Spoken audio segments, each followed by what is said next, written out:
Magandang hapon mga kapanalig. Welcome sa programang Usapang KKK, Kalusugan, Kagalingan at Kagandahan. Ako po si Ivy at kasama natin si Dr. Irene Lim. Para po sa inyong mga katanungan, maaari po kayong mag-text sa 0922-875-2899, 0925-896-1689 at 0917-810-6169. Para po sa may mga YouTube at Facebook, pwede nyo pong hanapin si Doc. Type nyo lang po ang Dr. Irene Lim. Gandang hapon. Magandang hapon pong muli sa inyong lahat at welcome po sa ating talakayan sa Usapang KKK. Ang inyo pong lingkod si Dr. Irene Lim ang magbibigay na naman po sa inyo ng panibagong kaalaman. And always remember that knowledge is power. Ligtas ang may kaalaman. And when you lose your health, you will lose everything. And paki-like, share, and subscribe po. I-type nyo lamang ang Dr. Irene Lim both sa YouTube and sa Facebook. Yung mga na-miss out yung pong episode, pwede nyo pong i-search dyan. No? For our announcement, yung atin pong soap, look for IV, anti-aging and whitening soap.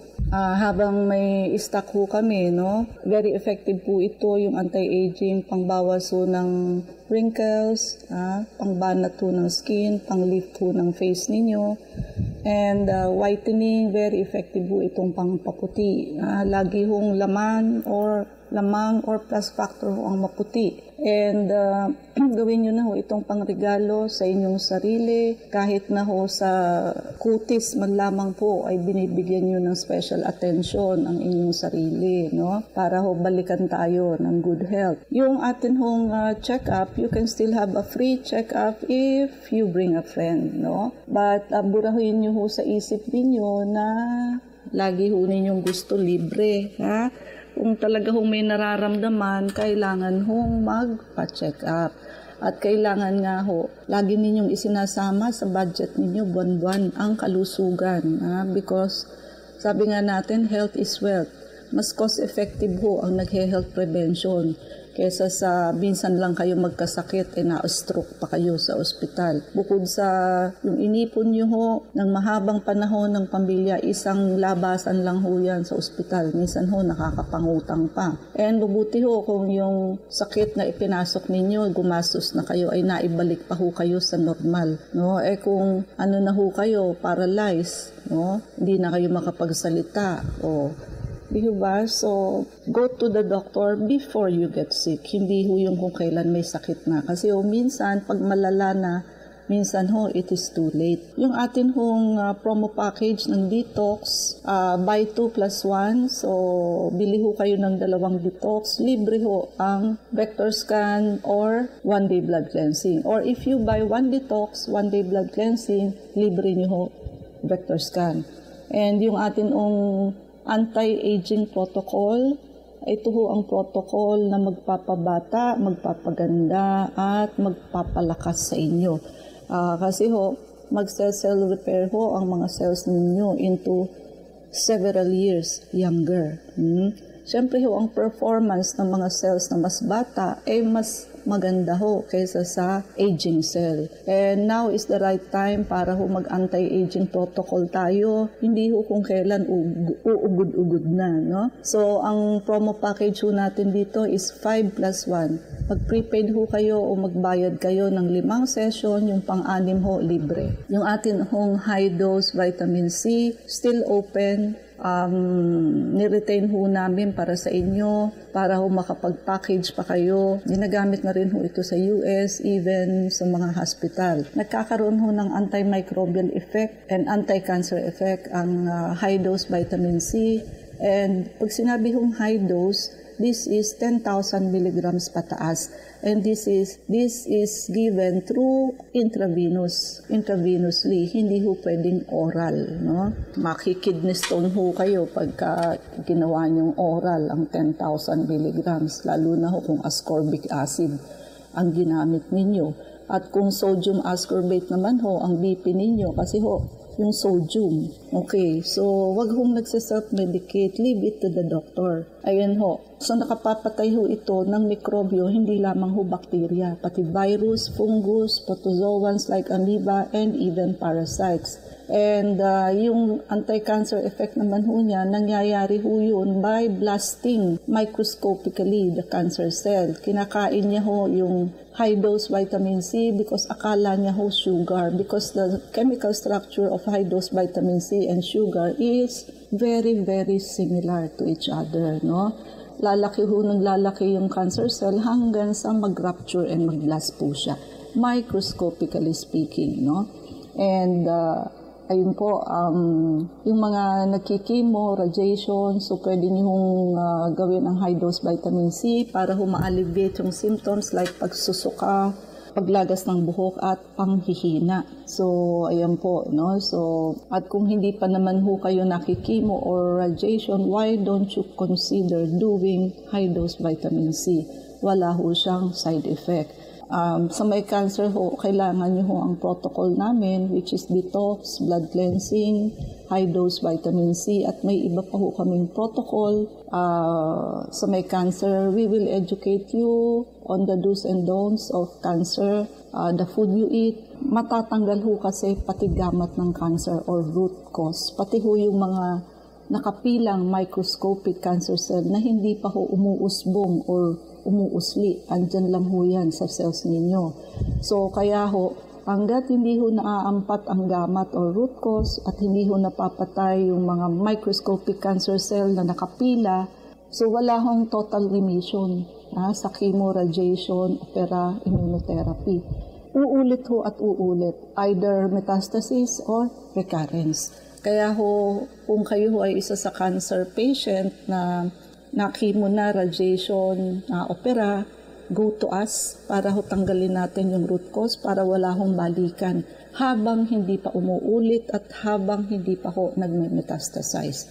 And you should avoid foods that will feed your cancer cell. Kung hindi nyo ho alam, baka ho ngayon pinagkakakain nyo yung mag-feed sa cancer cell, which is bad. Marami na hong bawal sa taong nagka-cancer na. At yung may mga lahi ng cancer. So speaking of vector scan, so yung may mga lahi ho ng cancer, makikita ho natin ahead, 3 root cause ng cancer. So may time pa ho tayo para tanggalin ang gamat, no? And yung may mga lahi ho ng stroke and heart attack, makikita ho natin ahead kung barado ho ang circulation.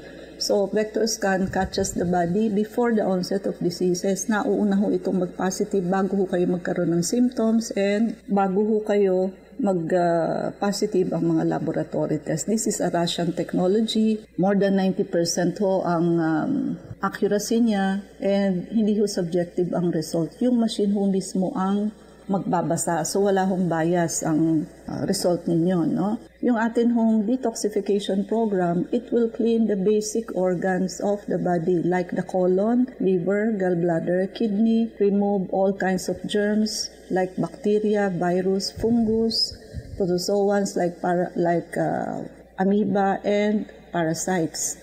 It will also remove chemicals and allergens and even radiation inside your body, no? Gawin niyo ho itong pang-change oil ninyo sa inyong katawan.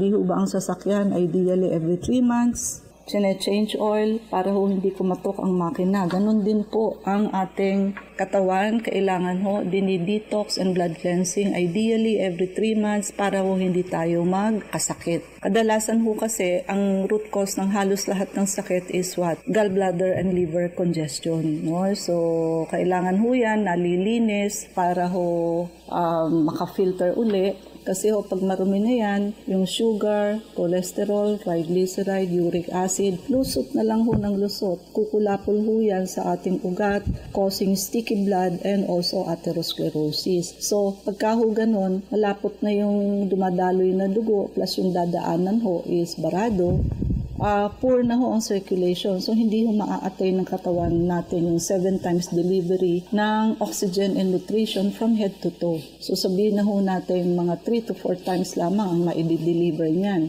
So, kulang ho sa demand. magkakasakit ho yung ating katawan kung sino ho ang pinaka-weakest sa lahat because hindi ho na-attain yung need oxygen and nutrition. So, good circulation is very important. Kailangan ho natin dyan is what? Blood cleansing. No? Ang blood cleansing ho, nakakalinis ng ating dugo, nakakatanggal ng mikrobyo, nakakatanggal ng chemicals. It makes our blood or circulation less sticky. Plus, nahahydrate po ang pasyente. Hydration is very important, lalo na ho sa may mga edad na because hindi na ho nauuhaw ang may edad na because less sensitive na ho yung thirst center ng mga elderly sa brain. Kaya ho karamihan ng may edad na bihira na hong uminom, hindi na ho kasi nauuhaw, kaya karamihan ho dehydrated or chronic dehydration ang meron sila, no? Habang hong open pa itong mga protocol natin, high dose vitamin C, yung protocol ho natin sa anti-aging 5+1 and yung protocol ho natin sa detox by 2+1 ay i-avail nyo na ho. Ito ho ay extend lang namin at i-inopen lang namin para ho makapag-avail pa po kayo. I-prepaid yun na ho at para ho hindi na mapagsarahan, wala hong expiration kung kailan nyo gustong gamitin and this is transferable, no? Ang atin pong tatalakayin sa hapong ito ay tungkol po sa schizophrenia. Ito ho ay isang mental disorder, complex mental disorder. Meron ho kasing mga iba na personality disorder. Ito ho, mental disorder. Characterized by range of symptoms tulad ho ng hallucination. Yun ho bang may nakikita pero wala naman. Yun ho may naririnig pero wala naman. Siya lang ho ang nakakarinig. Yun ho tinatawag natin na may bulong. May kausap siya pero siya lang naman, no? But ang schizophrenia ho, mas more on auditory hallucination, yung may bulong ho kaysa sa visual hallucination, no? And also, delusion. Ano ho ba yung delusion? False belief. Example ho ng delusion, meron hong klase ng delusion na persecutory. So, paniwala niya ho, siya ho ang tinatarget, siya ang hinaharas, na wala naman ho ebidensya para suportahan yung paniwalang yun. Meron din hong grandiose delusion, na siya ho may exceptional abilities na wala ang iba, kayamanan, status sa buhay. Basta ho siya ay laging nag-e-exceed sa reality. Meron din hong somatic delusion, yung mga hypochondriac po, no? So, excessive preoccupation with one's health. May mga tao hong ganun, no? And paranoid delusion. So, lagi hong paniwala niya or very suspicious. Paniwala nila na yung ibang tao ho is plotting something bad against, spying on them, na wala naman hong basihan in reality. Yun, kadalasan ho, basta ho false belief ang delusion. So, kaya ho matitindi, no? May hallucination, may delusion, disorganized thinking, impaired ang social functioning. At kadalasan ho ito ay long-term treatment ang kailangan and support. Typically involving combination ng medication, therapy, and lifestyle changes. Early diagnosis is very important and intervention are crucial for managing itong ganitong kondisyon. And actually kung hindi ka doktor, pwede ka hong mapaglalan. Ibig sabihin, pwede ka hong malinlang. Normal yung tao, yung pala schizophrenic. May pasyente akong ganito nung 4th year kami sa psychiatry. Alam niyo kausapin niyo siya, lahat ng aspect normal. Pero pagdating sa isang bagay, doon sumasablay. Siya nakakausap niya si Jesus Christ at siya ay may special na mission dito sa buong mundo. Na siya ang naatangan na gawin yun. Yan. Sounds familiar. Yan. Pagdating sa ganyan, sablay no?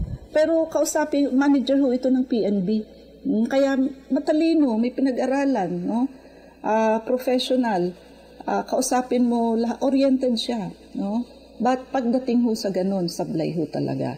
So pag may kakilala ho kayong ganyan, ayan ho, schizophrenia pa rin ho yan. Kasi may delusion ho may false belief, tsaka may hallucination, may nakakausap siya na siya lang naman, wala naman ho talaga. And may mga positive and negative symptoms ho yan, no? Na nakaka-apekto ho how a person think, feels, and behave. Yung pag-iisip niya yung nararamdaman niya at yung behavior niya. Kaya kombinasyon ito ng simptomas na pwede hong i-categorize sa 3 main groups: positive, negative, and cognitive symptoms. Pag sinabi hong positive symptoms ng schizophrenic, ito yung mga psychotic behavior na hindi typically seen sa healthy individual. Katulad ng number 1, hallucination. Yung mga sensory experiences that seems real but are not. Such as nakakarinig ng boses, may bulong, nakakakita ng tao na siya lang naman ang nakakakita. Delusion, false belief, maling paniniwala that are firmly held despite evidences to the contrary. Example believing that one has special power or believing that someone is persecuted while actually hindi naman po. Disorganized thinking, nahihirapan mag-organize ng thoughts or making logical connection between ideas. Yung minsan nagsasalita pero minsan naliliko, wala na sa topic, no? So ganun leading to speech that is difficult to understand. So kadalasan ganun. Yung mga negative symptoms naman ito yung mga disruption sa normal emotion and behavior. So tulad ng affective flattening, nare-reduce nababawasan yung expression ng emotion. Kaya wala silang facial expression. So, abolition, decrease ang motivation nila or yung ability nila to initiate and sustain goal-directed activities. Medyo passive Social withdrawal, wala desire mag-engage sa social activities or mag-maintain ng relationships. Cognitive symptoms, tulad ng impaired memory and attention, difficulty sa pagpaprocess ng information and making decision. Kung kayo ay may kakilalang ganito, alin man dito sa positive, negative, and cognitive, schizophrenic yan, no? So yung kinekwento ko sa inyong naging pasyente ko na manager ng PNB, dito siya sa positive. Kasi may hallucination siya, at saka may delusion siya. Doon siya sumablay, no?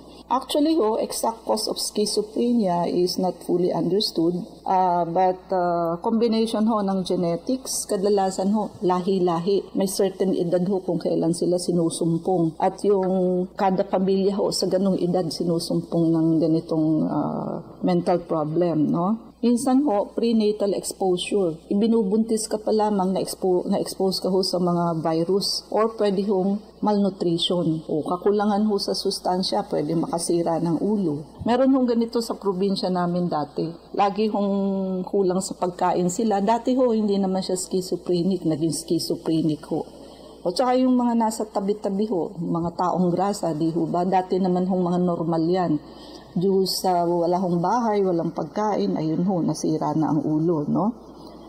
Yung may mga early trauma or stress, matinding trauma or stress sa buhay nila. And of course, yung mga nagdodroga yan ang karamihan na no? And actually, hindi lang prenatal exposure sa virus. Also, toxoplasmosis, parasite galing sa pusa, na pwede ito makapasok sa brain. Pag nakapasok yan sa brain, tawag toxoplasmosis, nakaka-change ng behavior ng tao.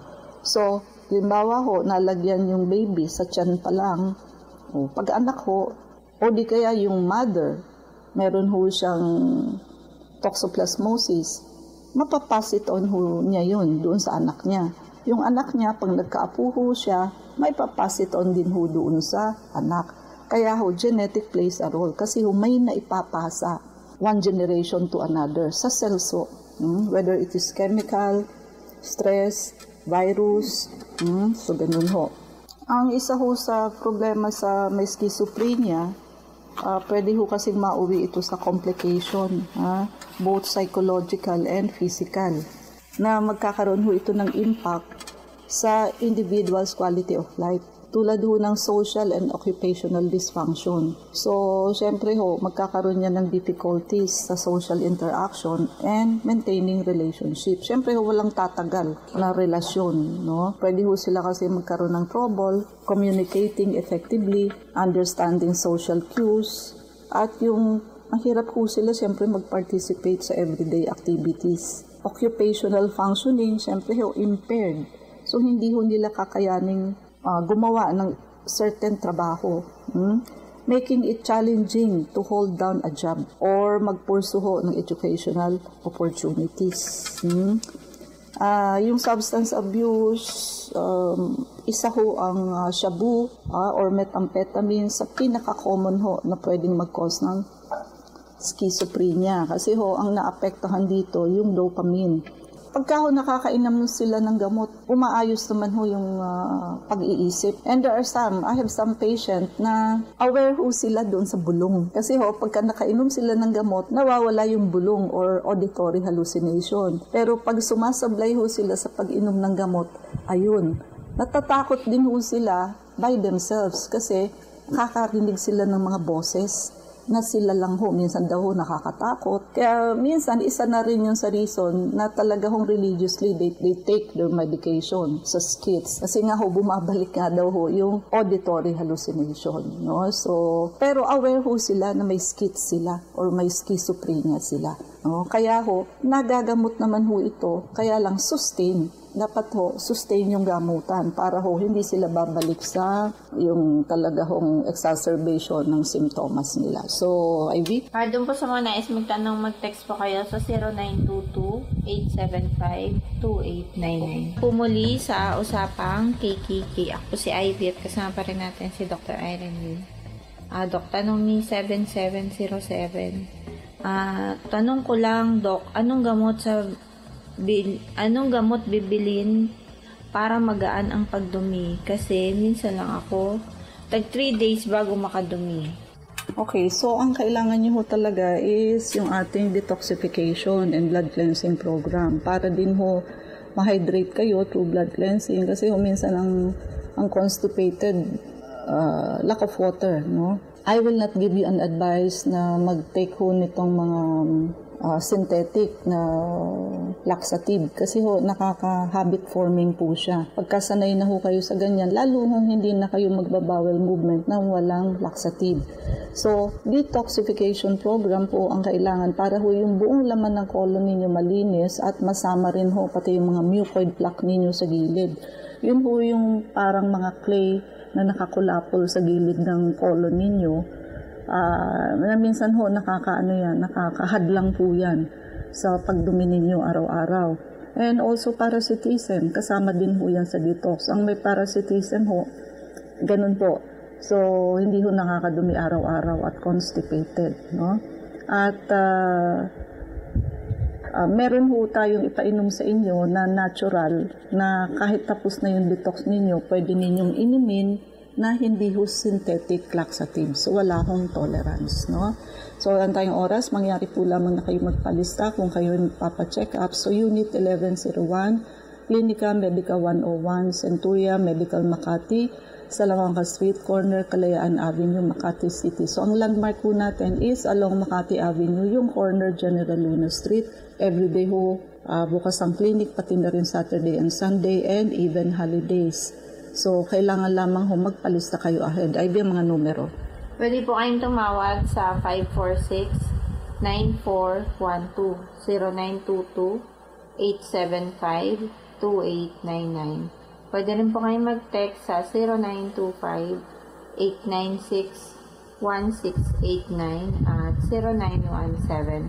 0917-810-6169. Prevention is better than cure and health is the best investment. Regaluhan niyo po ang inyong sarili ng pagpapacheck up para ma-auscultate namin ang likod ninyo. Maagapan ho kung kayo ay may walking pneumonia since wala nga hong symptoms. That is the reason why I am inviting everybody na magpa-check up po. Lalo na ho ang elderly and diabetic patient kasi mas marami ho ang may walking pneumonia sa elderly and diabetic patient. Samantalahin niyo ho habang in-extend ho namin at open pa ho ang ating promo package sa detox. Buy 2 detox, may free ho kayong vector scan or 1-day blood cleansing, or if you buy 1 detox, 1-day blood cleansing, free nyo ho ang vector scan. And also, yung atin hong anti-aging protocol, so yung gusto hong bumata, lumakas at mag-bloom, 5+1. By 5 session of anti-aging, yung pang-anim ho ay free. And also, yung high-dose vitamin C, mag-prepaid ho kayo ng minimum of 5 para ho makuha ninyo sa discounted amount ang ating high-dose vitamin C. No? Ang atin hong anti-aging soap at ating whitening soap, makiagaw na ho habang tayo ay may stock. At parami ho ng parami ang umu-order. Minsan, una ho, isa yan. Tapos, 4 na, 6 na. At marami na ho ang nagre-reorder. No? So, sabihin yung mga nakagamit, talaga hong umuulit kasi effective po siya. No? Paki-like, share, and subscribe po. I-type nyo lamang ang Dr. Irene Lim, both sa YouTube and sa Facebook. IB? Please like us on Facebook, ang account po natin, Klinika Medica 101. Maraming salamat mga kapanalig sa pakikinig sa amin sa hapon ito. Abangan niyo po muli kami bukas, alas 4 hanggang alas 4:30 ng hapon sa programang Usapang KKK. Kasama natin si Dr. Irene Lim, ako po si Ivy at sa may inyong katotohanan. Salamat po.